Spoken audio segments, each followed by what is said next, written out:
Là pour ce week-end, on va essayer de s'occuper des lumières, donc de comprendre correctement le système pour pas se gourer et puis aller un petit peu plus vite pour la suite. Je suis là pour aider, pour apprendre d'autres choses et puis pour voir comment d'autres travaillent et puis pour aider dans ce que moi je connais. J'aimerais bien un petit peu travailler quand même sur...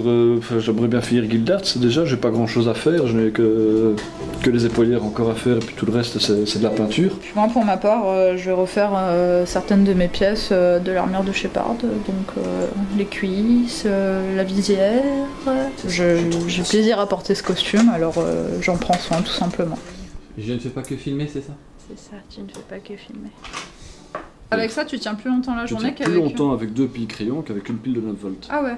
Il faut faire attention, il faut dissocier les deux. En fait, dans les piles, tu as d'une part la tension, donc ça c'est le voltage. Donc une pile crayon, c'est une pile crayon rechargeable, c'est 1,2 volts, parce que les non rechargeables montent bien souvent jusqu'à 1,5 volts. Une pile carrée, c'est 9 volts. Mais t'as pas besoin de 9 volts pour des LED. Parce que là c'est une alimentation, ça c'est une connexion en série ça. Ouais. Alors le problème en plus de la série, c'est que tes LED en bout de course ne vont pas avoir la même intensité que tes LED en début de course. Et avec un câblage en parallèle, tout sera exactement pareil.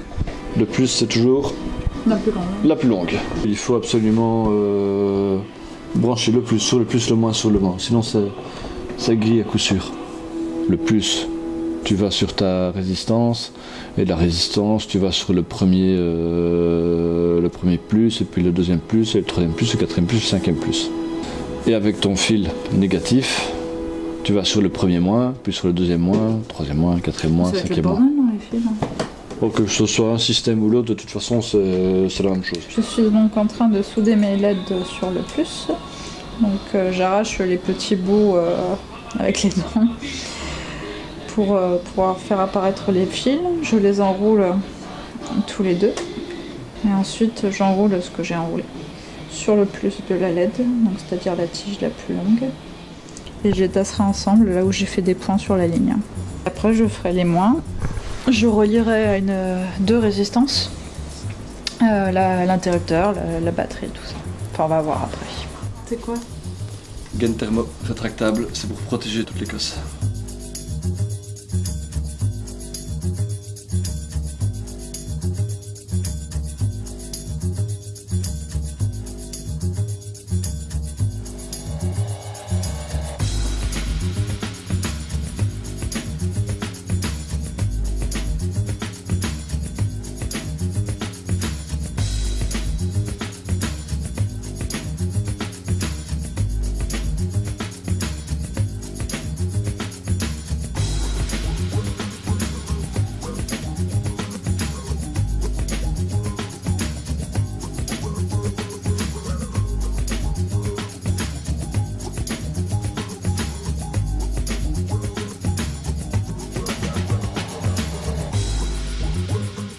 Les couleurs sur les résistances indiquent la puissance de la résistance. Donc la première ligne, ça va être le premier chiffre de la résistance, la deuxième ligne c'est le deuxième chiffre.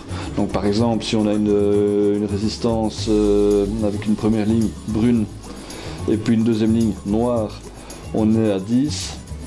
La troisième ligne va multiplier l'ensemble, donc si c'est par exemple brun, il faut faire x10, donc ça veut dire 10 x 10, 100 au HMS, et la quatrième ligne indique le seuil de tolérance de la résistance. 10% de tolérance, ça veut dire que pour une résistance de 10 au HMS, si elle a 10% de tolérance, elle peut monter de 9 à 11. Au HMS. Une résistance de 1000 au HMS, ça retirerait combien sur une pile qui fait 1,5 volts par exemple?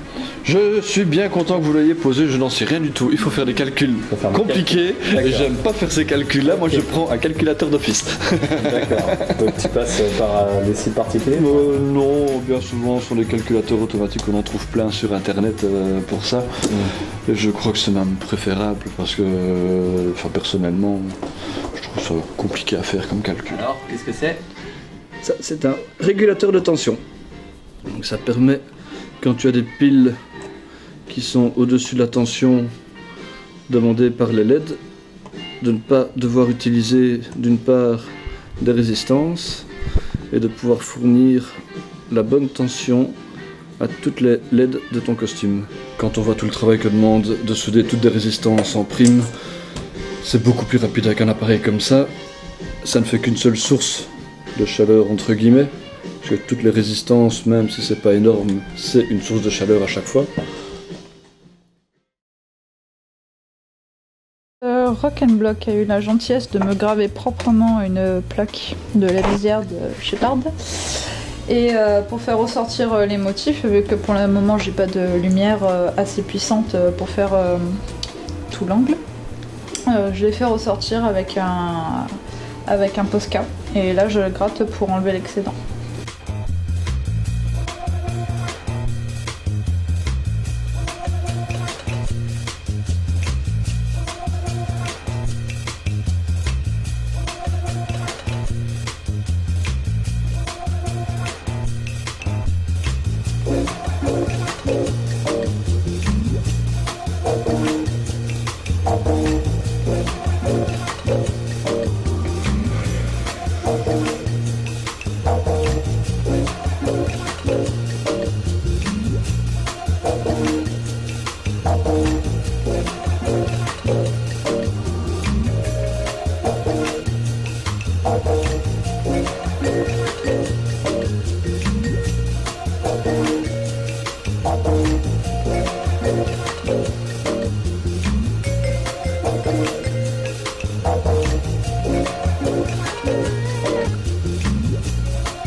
Je me suis fait un petit plaisir aujourd'hui.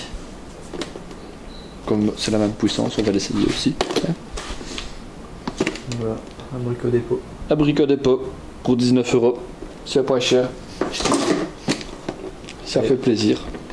Et en plus, il y a même le système pour découper. C'est terrible.